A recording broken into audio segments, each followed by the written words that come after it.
Incluye colores en tu plato, más vida y salud. Recuerda, apaga el celular y sal a trotar.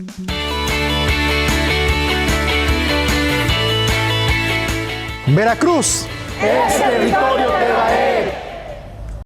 Hoy se enciende la chispa en tu mirar con cada paso. La misión Artemisa de la NASA tiene como objetivo crear asentamientos permanentes de seres humanos en la Luna, así como ofrecer en el futuro viajes lunares para los turistas que la quieran visitar. En el largo plazo, la NASA se ha planteado como posibilidad que la Luna sirva de plataforma para enviar personas al planeta Marte, para colonizarlo, objetivo que también se ha propuesto la empresa SpaceX, proyectando crear una ciudad, inspirados tal vez en el mensaje del científico Stephen Hawking, que nos instigaba a trascender del planeta para sobrevivir como especie en el largo plazo, dado los peligros como los de una guerra nuclear, el impacto de un asteroide, el cambio climático o el agotamiento de los recursos naturales necesarios para la vida.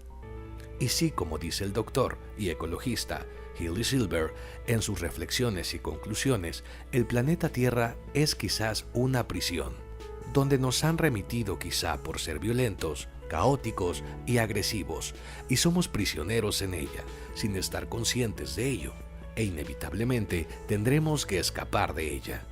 El cristianismo nos dice que vivimos en un valle de lágrimas para expiar nuestras culpas. Algunos filósofos nos dicen que la mente o el alma vive aprisionada en el cuerpo.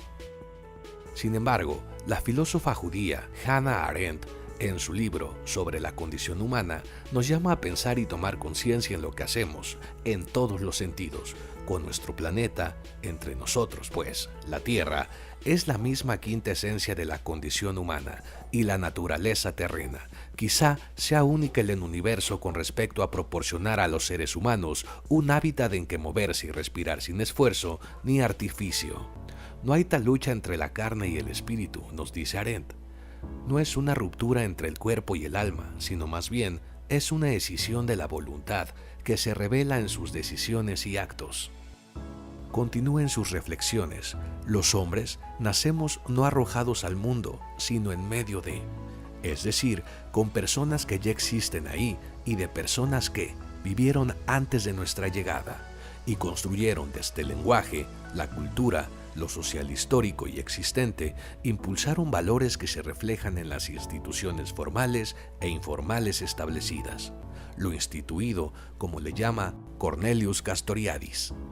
Las sociedades le confieren un gran valor a la salud, instaurando leyes, presupuestando recursos y construyendo para ello instituciones como hospitales, centros de salud, dotado de profesionales de la salud, medicamentos y de aquello necesario para preservar y desarrollar la existencia humana, cada vez más amenazada por las pandemias. Arendt le da una gran importancia a la natalidad, pues argumenta que es un nuevo comienzo y sus infinitas posibilidades de rumbo, y debe defenderse no solo desde el punto de vista biológico, sino también desde lo político. La condición general de la existencia humana es la vida y la muerte, y está íntimamente relacionada con tres condiciones básicas de lo que ha llamado vida activa, que se compone del aspecto biológico del cuerpo humano, su metabolismo, su proceso de vida, a lo que Arendt le llama labor, el trabajo y la acción. Arendt argumenta que en la vida de las personas existe la esfera pública y la esfera privada, que son dos dominios separados. La esfera privada es en el ámbito de la vida familiar y personal, mientras que la esfera pública es donde los individuos interactúan en la esfera política y social. Para la autora, la esfera pública es un concepto fundamental en la filosofía política que se refiere a un espacio o ámbito en el que los individuos se reúnen, interactúan y participan en actividades políticas y sociales. Esta esfera es esencial para la vida política y la acción colectiva en una sociedad. Y es que con la acción y el discurso es como los hombres muestran quiénes son. Arendt considera que la acción política es esencial para la construcción de un mundo común y para la creación de una sociedad justa. La participación en la esfera pública es una manifestación de la condición humana y la capacidad de los individuos para influir en los asuntos colectivos. La esfera pública es un espacio de pluralidad, donde individuos con diferentes perspectivas, opiniones y experiencias se reúnen. Esta diversidad es fundamental para la toma de decisiones políticas y la formación de un mundo común. Arendt enfatiza que una esfera pública robusta y activa es esencial para protegerse contra la tiranía y el totalitarismo. Cuando las personas pueden expresar sus opiniones libremente y participar en la vida pública, se vuelve más difícil para un gobierno autoritario o totalitario tomar el control. En resumen, la esfera pública en la filosofía de Hannah Arendt es un espacio de acción pública, debate, interacción y visibilidad en que los individuos pueden ejercer su capacidad de actuar y participar en asuntos colectivos. Es un elemento esencial para la vida política y la democracia, donde se forja la toma de decisiones y se manifiesta la pluralidad de opiniones en una sociedad. La perspectiva de Nicolás Maquiavelo parte del pragmatismo político. En su obra El Príncipe, nos dice que la política no es cuestión de principios morales, sino de eficacia, donde el objetivo del gobernante es mantener el poder y la estabilidad del Estado. En este sentido, el mandatario debe imponer su voluntad, ya sea mediante la diplomacia, la manipulación, el miedo o por la fuerza o crueldad. Maquiavelo considera que la forma de gobierno ideal es la república. Sin embargo, es muy inestable. La monarquía resulta más estable, pero es susceptible a la tiranía. En contraparte de Maquiavelo, Federico Nietzsche nos dice en su libro Genealogía de lo Moral que han sido los principios morales del cristianismo los que se han impuesto en el mundo occidental.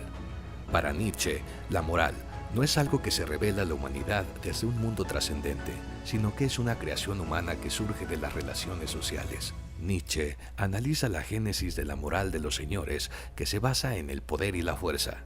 Los señores, que son los fuertes y los poderosos, se definen a sí mismos como buenos, mientras que a los débiles y a los inferiores los definen como malos, plebeyos.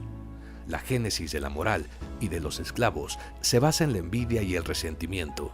Los esclavos, que son los débiles y los inferiores, se oponen a la moral de los señores y la convierten en una moral de la culpa y el castigo. Es lucha de las élites entre guerreros y sacerdotes y el pueblo judío. Nos dice Nietzsche, es un pueblo de sacerdotes. El filósofo alemán sentencia: los esclavos se consideran inferiores a los señores y por lo tanto se ven obligados a ser humildes. Se compadecen de sí mismos y de los demás y por lo tanto se oponen a la violencia y la agresión. Se sienten culpables por sus deseos y sus instintos y por lo tanto se someten a la autoridad de los señores. Es una moral decadente que ha llevado a la desvitalización de la sociedad occidental. El resentimiento de los esclavos se expresa a través de la oposición entre bueno y malo. Los esclavos consideran que los señores son malos porque son fuertes y poderosos. Por lo tanto, los esclavos se definen a sí mismos como buenos, en oposición a los señores. La moral de los esclavos ha promovido la debilidad y el conformismo y se ha impedido el desarrollo de las personas. Nietzsche propone una nueva moral, la moral de los señores, que celebra la vida y la fuerza. La moral de los señores es una moral afirmativa que promueve el desarrollo personal y la creación.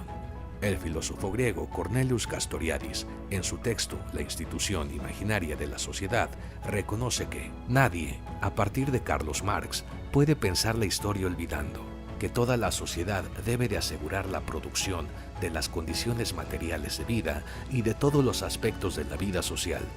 Están profundamente vinculados al trabajo, al modo de organización de esta producción y la división social que él corresponde. Podemos recrear lo dicho por Marx con lo sucedido en la localidad de La Concepción, perteneciente al municipio de Jilotepec, en el estado de Veracruz, y su repercusión relativa en las familias de habitantes de al menos 7 municipios circundantes, con el cierre del ingenio azucarero, que trajo como consecuencia, según las autoridades de este ayuntamiento, desempleo, un incremento de la pobreza, la búsqueda de nuevas alternativas, deserción escolar y la emigración, entre otras, que impactan en la configuración social. Otro ejemplo, en otra latitud, es lo que sucedió con el sector automotriz asentado en Detroit, Michigan, donde se inició la producción del histórico automóvil Ford T. Con el cierre de diversas empresas de ese ramo y sus consecuencias, entre una tercera o cuarta de la ciudad está vacía. Existen más de 70.000 edificios vacíos. El 36.4% de la población vive debajo del umbral de la pobreza, emigración y en la ciudad más peligrosa de Estados Unidos, de acuerdo con el artículo escrito por el periodista Sergio Álvarez. Cornelius Castoriadis considera que los factores fundamentales en la construcción de la sociedad son la autonomía y creatividad de las personas, y no exclusivamente el determinismo político, económico o la biología. El filósofo apela a la capacidad de las personas para autodefinirse y autodeterminarse en lugar de ser meros receptores pasivos de normas y valores impuestos desde afuera.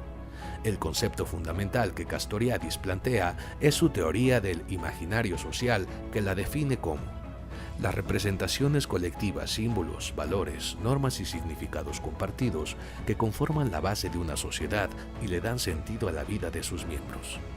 Por otra parte, es crítico de la alineación de la sociedad, pues cree que muchas personas se sienten desconectadas de sus propias decisiones y de la estructura de la sociedad en general, a la vez que promueve la participación democrática más directa, donde las personas tengan un mayor control sobre las decisiones que les afectan. Finalmente, en la teoría de Castoriadis, una sociedad autónoma debe ser capaz de equilibrar tanto lo instituido como lo instituyente. Lo instituido proporciona cierta estabilidad y estructura a la sociedad, mientras que lo instituyente le permite adaptarse a nuevas circunstancias y desafíos, evitando la rigidez y la inmovilidad. La lucha constante entre estas dos dimensiones es parte de lo que mantiene viva y dinámica una sociedad, permitiéndole transformarse y responder a las necesidades cambiantes a lo largo del tiempo.